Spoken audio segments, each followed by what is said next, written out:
Hey, good morning. I'm Patricia Murphy. It's Tuesday. This is Seattle Now.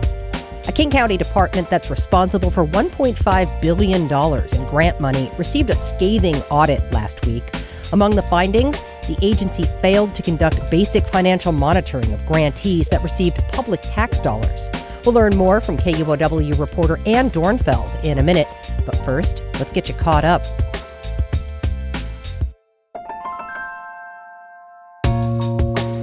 If you're wondering why the Seattle City Council's been a little quiet lately, well, they've been on summer recess. They are back this week, and on the agenda, parks. Specifically, potential improvements and concession changes at Golden Gardens, Magnuson, and Westlake parks. The meeting starts at 2 p.m.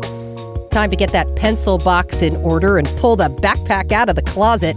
Tomorrow is the first day of classes for 1st through 12th grade students at Seattle Public Schools.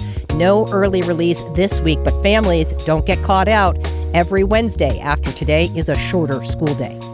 And welcome to September. The first week of a new month means First Thursday. You can head to Pioneer Square for their monthly art walk, or you can hit up the Seattle Art Museum, the Museum of Flight, Mohai, or even the Burke for free.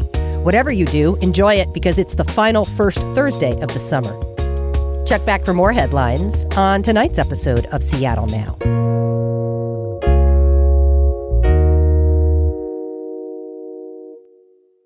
King County voters will frequently raise their own taxes through levies. They'll do it for causes they believe in, like Best Starts for Kids or the Parks Levy. But how do voters know the money is being spent wisely or that fraud isn't taking place? A new audit is putting the spotlight on a King County agency whose actions may have led to fraud by contractors who do business with the county. We're talking about the Department of Community and Human Services, or DCHS, which serves some of the most vulnerable people in King County.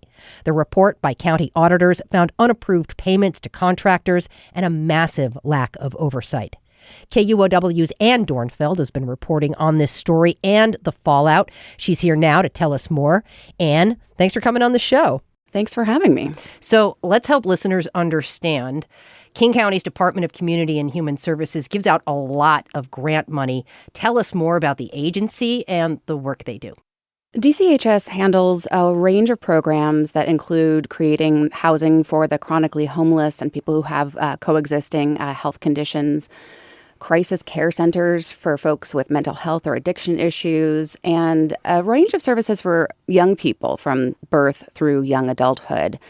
At this point, DCHS manages 90% of all county grant making. That has shifted to become a larger number over the years, after this series of levies that King County voters have approved, including Best Starts for Kids.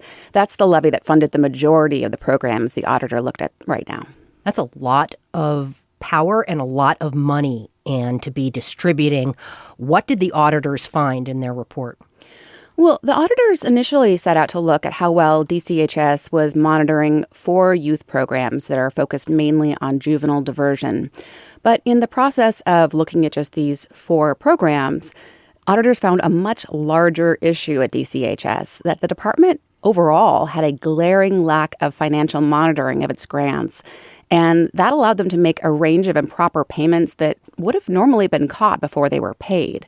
Auditors found this global lack of oversight at DCHS that corresponded with a period in which its biennial grant making ballooned with these new levy dollars. King County voters have been very generous and have been putting more and more money toward things like housing homeless people and serving people with mental health issues and substance abuse issues. Some of the biggest issues of the county. Exactly. But that meant that DCHS went from $22 million in biennial grant making just a few years later to $1.5 billion in 2023 and 2024. Auditors, of course, tend to be pretty circumspect in their comments during an audit, but here is King County Auditor Kimber Waltmanson presenting the findings to the County Council. I was alarmed by the level of internal control failure that we encountered during this audit. So let's be more specific. Give listeners an example of the potential fraud that was discovered here. Well, one example was a payment that was supposed to be $1,000. The auditors found this original $1,000 invoice that had been altered, auditors say, by a contractor adding $6,000 to the total. And they also found from other contractors examples of suspected forgeries or altered documents. There were also things that did not necessarily constitute fraud but should have been caught, like $37,500 in travel expenses that a contractor had billed for a trip that was scheduled after the contract ended. Oh, boy. And DCHS made hundreds of thousands of dollars in payments to unapproved subcontractors. They're supposed to be approved under the contract in order to get paid. However, they had not been approved, and across multiple contracts, DCHS was paying these subcontractors seemingly without noticing. And how does something like this even happen? What did the report say about this lack of oversight? Auditors found that as DCHS expanded its grants enormously, it did not expand its contract monitoring and financial management teams to go along with that. The agency policy is to do these more in-depth financial checkups on 1/3 of its grantees every year, these sort of mini audits. But instead of doing these financial examinations on 33% of its grantees, auditors found the agency checked only 1 or 2% some years.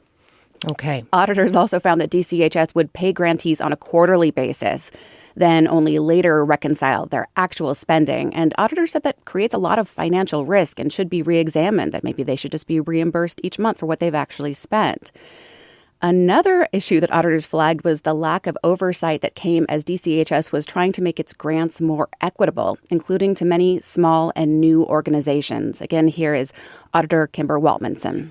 We found that DCHS made a policy choice to focus on reducing barriers to county contracting for organizations without much government contracting experience.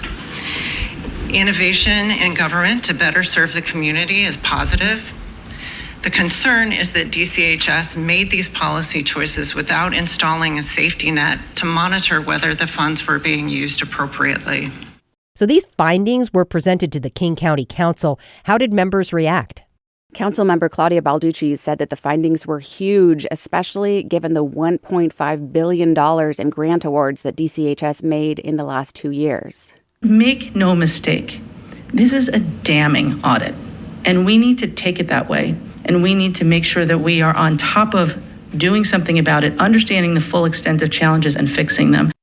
Councilmember Reagan Dunn spearheaded this audit, and he has since introduced legislation responding to the findings that he says would bring King County's grant oversight in line with that of peer governments across the country. We need guardrails in place for transparency, for accountability, and that's what this legislation does. It creates a framework, and we'll work on it with the executive branch and the legislative branch to see if we can't get something so that the taxpayers begin to have some trust in King County's government's ability to distribute these grants.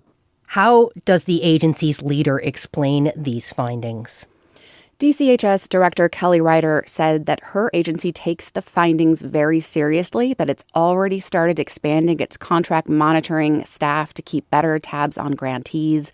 They had a lot of attrition over the years in that department.